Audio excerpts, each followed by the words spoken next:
Pessoal, aqui é o professor Bruno Medeiros de História e nesse vídeo eu vou comentar o gabarito, né? A prova e o gabarito, porque o gabarito oficial já foi divulgado junto com o caderno de provas, da primeira fase da Universidade Federal de Uberlândia, a prova que foi aplicada agora, dia 23 de outubro de 2022.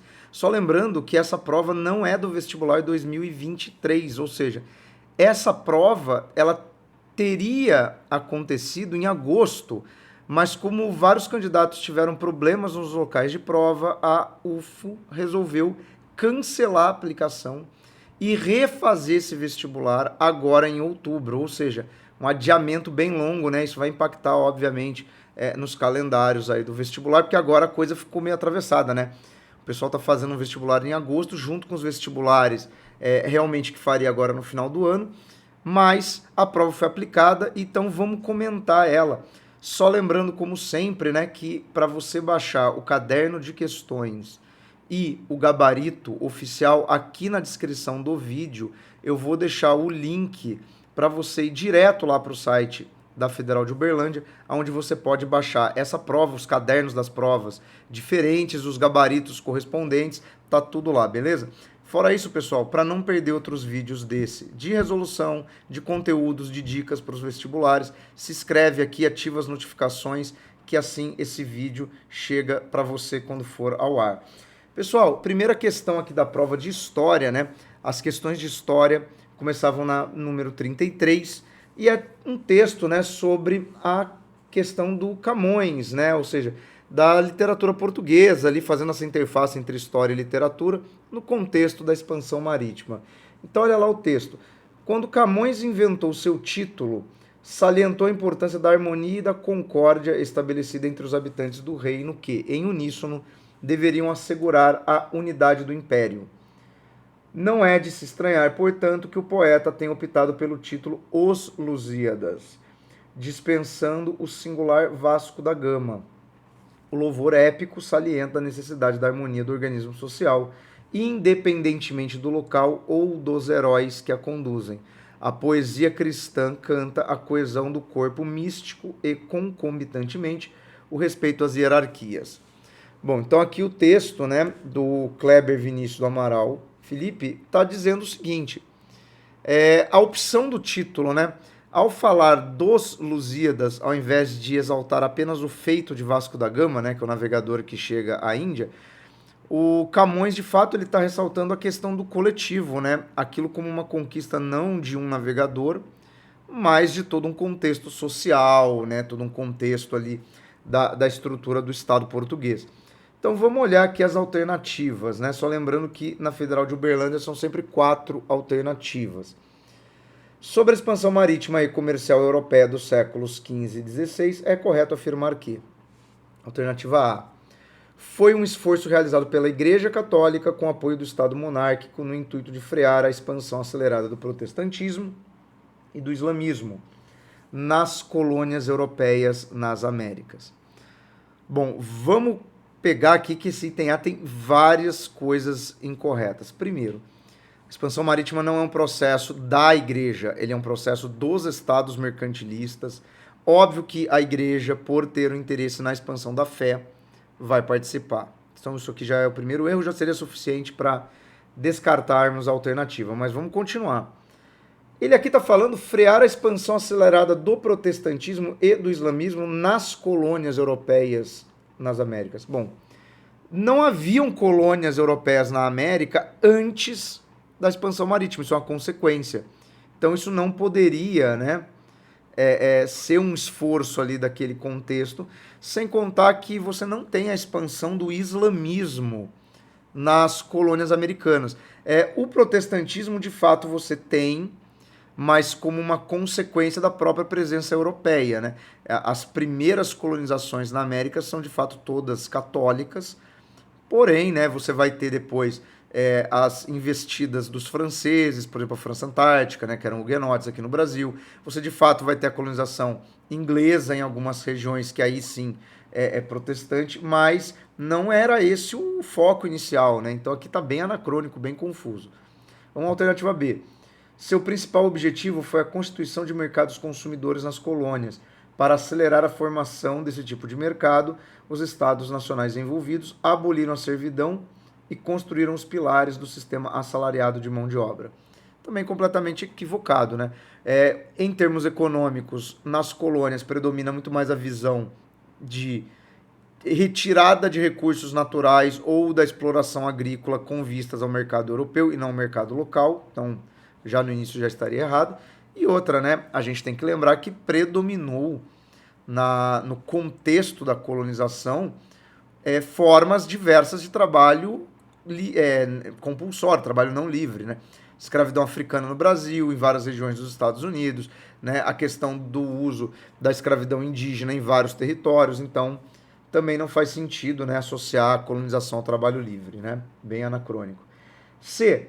Aconteceu como uma empresa marítima mercantil que foi inicialmente organizada e dirigida pelos estados nacionais modernos, desempenhando um papel fundamental na acumulação primitiva de capitais na Europa Ocidental. Bom, vamos lá. Quando a gente fala de empresa marítima mercantil, é isso, né? Tá ligado a toda a rota, toda a dinâmica de comércio marítimo entre esses territórios, ok? Organizada e dirigida pelos estados nacionais modernos, que é sinônimo de absolutismo, ok? E aqui no final, acumulação primitiva de capitais. O que é isso? É a partir dessa experiência do colonialismo e do comércio marítimo que você começa a ter a acumulação de recursos na Europa. Por que é primitivo? Porque é a primeira etapa de acumulação. Num segundo momento, esses recursos passam a ser investidos em outras atividades. Então aqui, né, o item C, a gente já poderia considerar que é o item correto, sem nenhum tipo de problema. Mas só para a gente pegar aqui o D e ver qual é o problema nele, por meio do mercantilismo enquanto política econômica, os estados nacionais implicados defendiam os interesses comerciais da nascente burguesia industrial de suas respectivas metrópoles. Pessoal, aqui o grande problema é justamente o termo industrial. Não é, né? Nessa época, Portugal e Espanha, por exemplo, que comandam, né, esse primeiro momento de expansão, a gente está falando de situações de comércio e não de indústria. Então seria uma burguesia mercantil, tá? Então por isso que o item D está errado. Então questão 33, alternativa C. Vamos aqui à questão 34.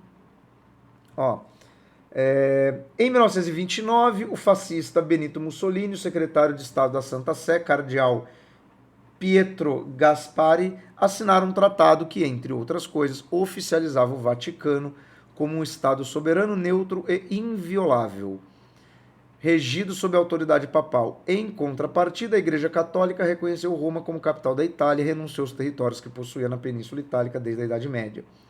Esse acordo assinado entre o Estado fascista e a Santa Sé ficou conhecido como Tratado de... Nossa, pergunta do Show do Milhão, né? Que antes era do Silvio Santos, agora parece que é do Luciano Huck. Pessoal, aqui é aquele tipo de questão que, putz, meu, ou sabe ou não vai saber, né? Aqui a alternativa A é o Tratado de Latrão, que é o tratado que reconhece a autonomia política do Vaticano, ao mesmo tempo que o Vaticano reconhece o Estado italiano constituído a partir da unificação agora, né, nesse contexto já sob o governo do Mussolini. Bom, Tratado de Vaticano se refere a outra coisa, né? Muita gente poderia ter marcado B mesmo, né? Imagino. Não agressão se refere àqueles tratados, né, entre países, especialmente tem um tratado de não agressão famoso entre União Soviética e Alemanha para evitar uma guerra entre eles, né? Tratado de Roma, não, tem vários tratados de Roma, inclusive. Um deles é o que estabelece, por exemplo, definição do Tribunal Internacional de Genocídio, coisa do gênero, né? Então aqui é o Tratado de Latrão mesmo, não tem muito o que comentar, porque é aquele tipo de questão, sabe ou não sabe, né? Então aqui na 34, alternativa A. Questão 35, ó, também curtinha.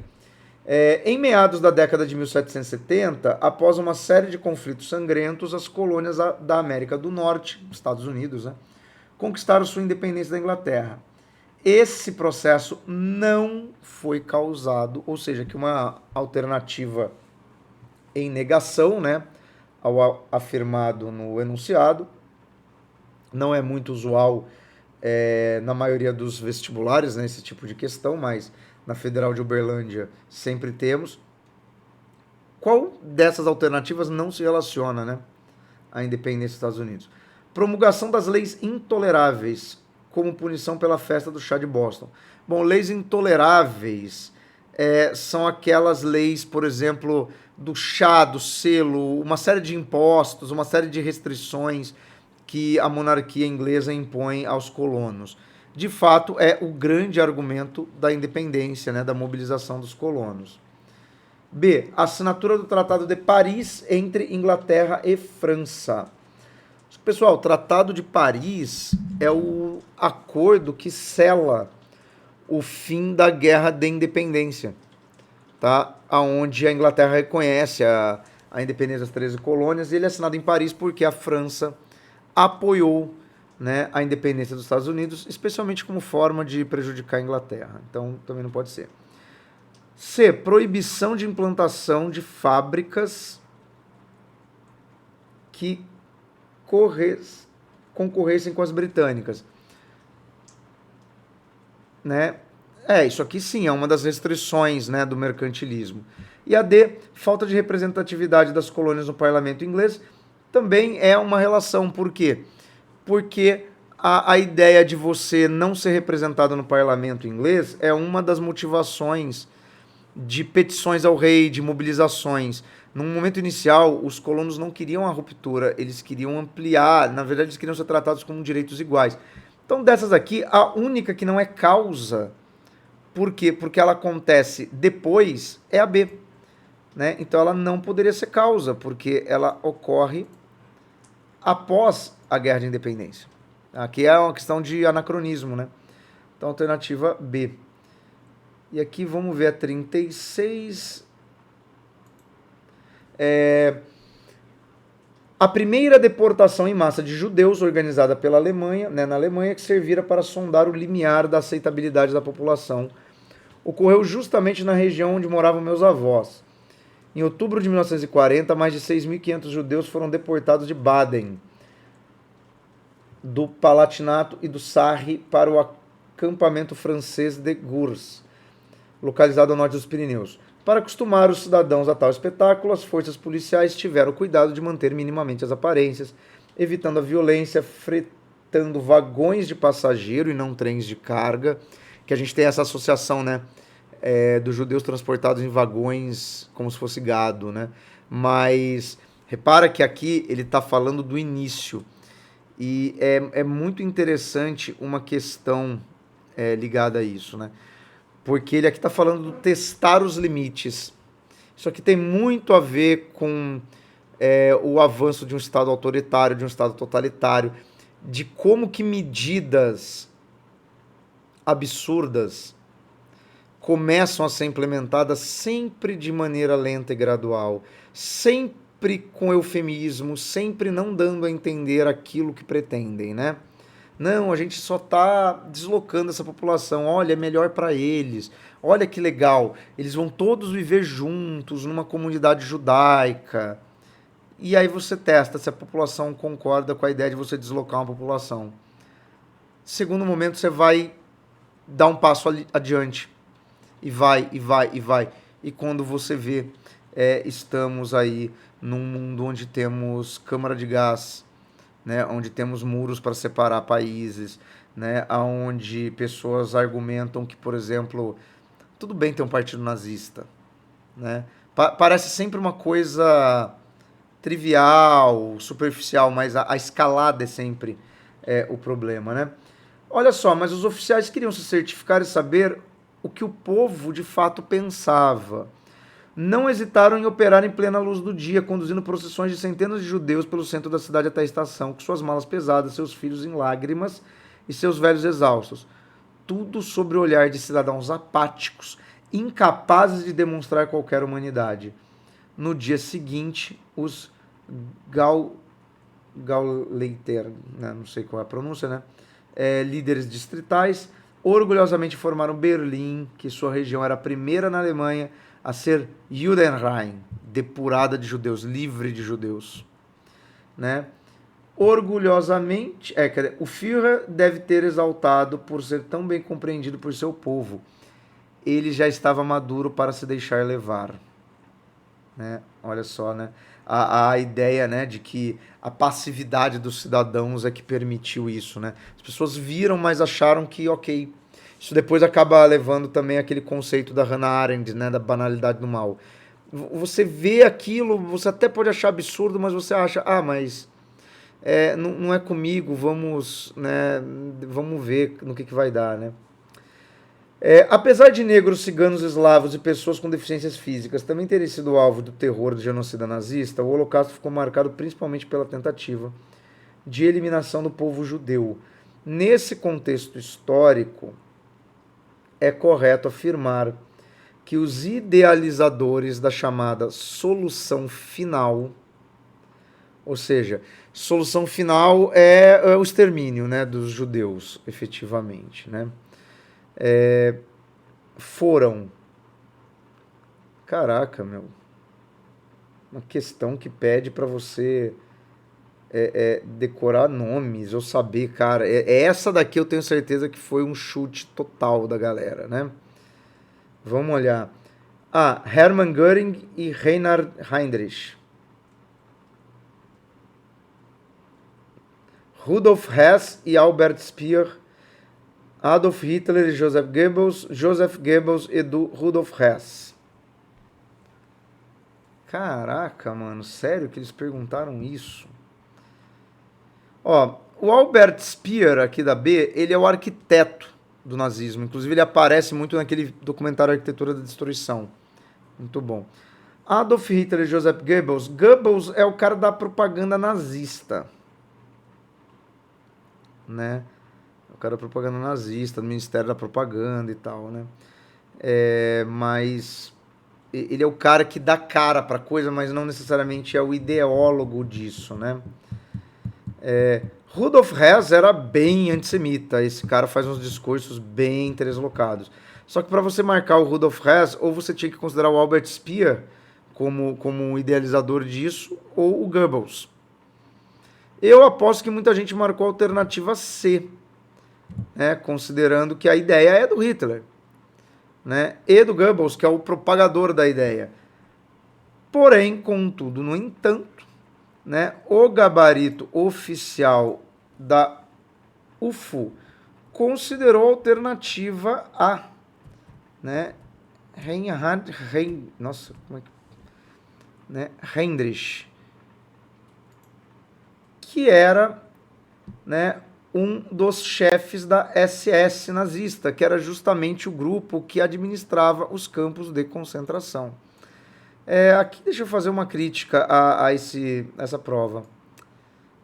Eu sou bem partidário da ideia de que esse tipo de alternativa de questão aqui não avalia absolutamente nada. Tá?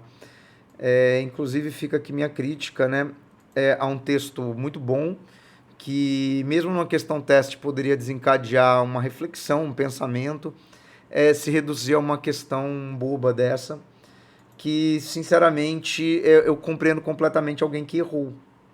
Que eu erraria, provavelmente, essa questão ali sentado fazendo a prova, né? Porque, né, assim, não vejo o que isso avalia, tá? Minha crítica aí, hashtag crítica a UFO. Né? Se você também fez esse vestibular e achou isso aqui uma pataquada, minha solidariedade a você, né? Não vejo muito sentido mesmo. Questão 37. Durante os anos de 1912 e 1916 ocorreu um movimento de caráter messiânico em terras que dividiam os estados do Paraná e Santa Catarina. Essa região era rica em erva mate e madeira, foi palco de um conflito armado gerado, entre outras coisas, pela expulsão de vários poceiros e pequenos proprietários dessa área, cedida pelo governo brasileiro para futuras instalações de uma empresa norte-americana. O referido movimento messiânico ficou conhecido como, bom, aqui de novo, uma questão do tipo, ou sabe ou não sabe, é a guerra do contestado, mas aqui você até poderia pegar pelo contexto, porque vamos lá. Bom, Farroupilha é a guerra civil de separatismo do Rio Grande do Sul durante o período regencial, século XIX. Não poderia ser. Canudos é um movimento até de caráter messiânico, também ligado à questão da posse de terra, porém, Canudos é do finalzinho do século XIX, é do primeiro momento ali da República, né? Mas ele é no Nordeste. E cá para nós, Canudos é algo que, por conta dos sertões, por causa de uma série de representações que a gente vê do Antônio Conselheiro e tal, ele é um movimento que você teria que saber o que, que é, então você não poderia confundi-lo com o contestado, né? E a Sabinada também é um movimento de contestação durante o período regencial na Bahia. Então, também aqui, além dos anacronismos, né, tem a questão da relação geográfica, né? Agora, olha só a 38. A Revolução Sandinista aconteceu em 1979 e se estendeu até 1990, sob o sustentáculo da Frente Sandinista de Libertação Nacional, FSNL. Teve início com a deposição do ditador Anastácio Somoza, que controlou o país juntamente com sua família por mais de 40 anos. Essa revolução foi um dos principais episódios que marcou, juntamente com a Revolução Cubana, a influência do pensamento marxista nas Américas.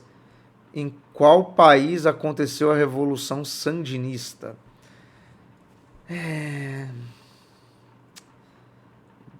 Difícil, hein, galera? Porque, de novo, uma questão que podia dar uma reflexão, né? Mas não vai, né? Então, galera, aqui não tem jeito, sabe ou não sabe, né?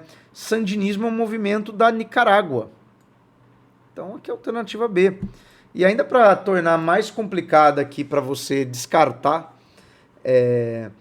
alternativas, todos os países mencionados aqui nas alternativas são países da América Central, né? Ali da região caribenha, mais continental. Então, assim, Honduras, Nicarágua, Guatemala, El Salvador, são todos países próximos, todos países que têm histórias muito semelhantes, né? Países que foram governados por regimes autoritários, normalmente ligados ao quê? Aos interesses estrangeiros, ao latifúndio herdado ali de concepções coloniais. E aí você tem o quê? Movimentos revolucionários, que muitos realmente têm influência do marxismo, só que aí a gente tem que lembrar que no contexto da América Latina, as pautas do socialismo elas se confundem muito com pautas nacionalistas. Por quê? Porque elas são pautas anti-imperialistas. É a ideia da retomada da riqueza nacional pelo país, né? E aí a visão de capitalismo que se combate é a visão do capitalismo imperialista. Então você conjuga interesses que são tanto do socialismo, né, argumentos socialistas, com argumentos nacionalistas. O que explica muito por que os movimentos socialistas da América Latina, eles diferem em vários elementos dos movimentos socialistas europeus, que não combatem um capitalismo imperialista. Eles se dão dentro de esferas de capitalismo que são imperialistas em outros lugares. Então tem algumas diferenças. É até um tema interessante, talvez, para um vídeo depois. Muito provavelmente eu fico prometendo vídeos, mas pode me cobrar que esse eu farei. Até para falar da Revolução Mexicana. 39. Opa. O chamado Estado Novo foi um período político, 37 a 45, instaurado por Getúlio Vargas por meio de golpe. Um autogolpe, inclusive, né? Porque ele já estava no poder em 37 quando deu um golpe para se perpetuar no poder e ampliar seus poderes. Esse regime foi caracterizado por um forte discurso nacionalista e por intensa repressão ao comunismo. Fundamentada na Lei de Segurança Nacional, como todo regime de exceção, já em seu primeiro ano, implementou uma dura censura à imprensa, coordenada pelo Departamento de Imprensa e Propaganda, DIP, né, que não só censurava a imprensa, e aqui a gente tem que entender o que é isso, né? Existem níveis diferenciados de censura, mas o DIP, ele não só censurava críticas ao governo, ele também censurava visões de mundo que não coadunavam, por exemplo, com aquilo que o governo Vargas queria na questão trabalhista. Então aqui está muito ligado àquela ideia, por exemplo, de censurar o samba e ao mesmo tempo promover aquele samba do malandro regenerado, né? Então esse tipo de coisa, né? Não só censurava, como fazia também uma apologia muito forte dos interesses do governo, né? Era inspirado no Ministério da Propaganda nazista, sem dúvida, mas isso também é uma outra questão muito complexa. É correto afirmar que, vou mudar aqui minha cara de lugar, gerou sérios conflitos com as elites oligárquicas estaduais, estaduais não, regionais, e com o capital financeiro internacional. Vargas não suportou a pressão desses grupos e acabou tirando a própria vida ao final deste período. Não, galera, o Vargas ele se mata em 1954, durante o seu único mandato presidencial eleito. Né? O Vargas é eleito em 1950, governa de 51 até agosto de 54, quando comete suicídio. Né? O vice-presidente Café Filho assume então. Então não é correto o item A. B. Foi marcado economicamente por uma forte abertura ao capital estrangeiro que causou a vinda de inúmeras multinacionais e a consolidação de alianças econômicas e comerciais entre Brasil e Estados Unidos. Olha, o Vargas, ele até vai estreitar a relação entre o Brasil e os Estados Unidos, tanto que o Brasil participa da Segunda Guerra Mundial como parte, né, da Força Expedicionária Americana. Né? A Força Expedicionária Brasileira era integrada, ela era subordinada, né, assim como os canadenses, a um comando mais amplo, né, da guerra, que era dos Estados Unidos. Né? Mas não veio multinacionais nem abertura econômica. Temos que lembrar que o Vargas ele defendia ali um modelo nacionalista de industrialização, né? Tanto promovendo as indústrias de base estatal, como também incentivando, né, o surgimento de empresas privadas nacionais. Então tá totalmente incorreto aqui. C. Foi um período marcado por um ideal nacional desenvolvimentista, ok? Nacional desenvolvimentismo é essa ideia de promover, né, desenvolvimento industrial do país. Forte crítica à democracia liberal, sim, porque ele era fã de totalitarismo, né? Nele o Estado seria encarregado de promover o processo dentro da ordem estabelecida. Sim, né, o dirigismo estatal, a negação do capitalismo liberal. Então, item C, boa. D. Foi um período de desenvolvimento do liberalismo no país. Não, galera, porque liberal não é ditador, né? Pelo amor de Deus. Vamos ficar confundidos isso até quando? Como garantia de amplas liberdades. Sim, Estado Novo, uma ditadura com censura, amplas liberdades. Que levou à consolidação da liderança política de Vargas em moldes populistas. Bom, sim, de fato, o germe do populismo varguista está aí, mas, não, pelo amor, né, não é uma situação de democracia liberal, né? Então aqui a alternativa C. E vamos chegar aqui para a nossa última. Nossa, chuva, estou aqui num lugar chuvoso. 40. Tradicionalmente, a reforma católica ou contra-reforma é o conceito utilizado pelos historiadores para descrever o conjunto de reações da Igreja Católica contra a reforma protestante, iniciada por Martinho Lutero. Essas respostas ao avanço do protestantismo se tornariam mais efetivas a partir do Concílio de Trento, convocado em 1545. Tá, então considera as medidas abaixo. Então aqui a gente vai ter que marcar qual alternativa a gente considera correta, baseada em quais desses índices aqui. Qual dessas não estão? Então aqui a gente vai marcar as erradas. Olha só que pegadinha, hein? 1. Criação do Index Librorum Prohibitorum, estabelecendo uma lista de livros proibidos pela Igreja Católica. Sim, a Contra-Reforma fez isso. Então, vamos marcar aqui para não nos confundirmos. A1. Vou marcar as ok, tá? Ok. B. B não, 2. Incentiva a catequese dos povos do Novo Mundo por meio de ordens religiosas, como a Companhia de Jesus. Sim, a ordem jesuítica, né? Ela está relacionada aí ao movimento da Contra-Reforma. 3. Manutenção e maior fiscalização da proibição de casamento por parte de padres, bispos e cardeais. Pessoal, uma das grandes críticas do Lutero, né, à Igreja Católica, né, o clero, era a vida sexual do clero, ou seja, embora houvessem votos, castidade e tal, né, tinha uns paranauê errado aí. Então, aqui, sim, né, na verdade, aqui é a maior fiscalização com relação ao celibato clerical, né? A adoção da tradução da Bíblia realizada por Santo Agostinho, na qual o texto grego seria a única versão autorizada pela Igreja Católica para toda a cristandade. Não, né? Porque a Igreja Católica ela é baseada no uso do latim e não do grego. Então, tá incorreto isso aqui. Destituição final e definitiva do Tribunal do Santo Ofício, que até então havia condenado à fogueira aqueles considerados hereges. Também não, né? O Santo Ofício é outro nome para a Inquisição. A Inquisição, a partir da Contra-Reforma, passa a perseguir também os protestantes, tá? Suspensão da cobrança indiscriminada de indulgências que vinculava a população à possibilidade da compra de salvação de almas. Sim, outro elemento que o Lutero criticou muito nas suas 95 teses, né, foi a questão da indulgência. Bom, então considerando, estão corretas o 1, o 2, o 3 e o 6. Incorretas o 4 e o 5, só que o comando pede para você marcar a incorreta. Então, você marcaria a alternativa C da sua questão de número 40. E aí nós encerramos, né, a prova da UFO. Pessoal, vale aqui as críticas que eu fiz a algumas questões ali. Acho que elas avaliam um conhecimento muito de almanaque, que não faz muito sentido para mim num exame vestibular. Mas, de qualquer jeito, tá aí a resolução. Tem outras questões muito interessantes, muito boas.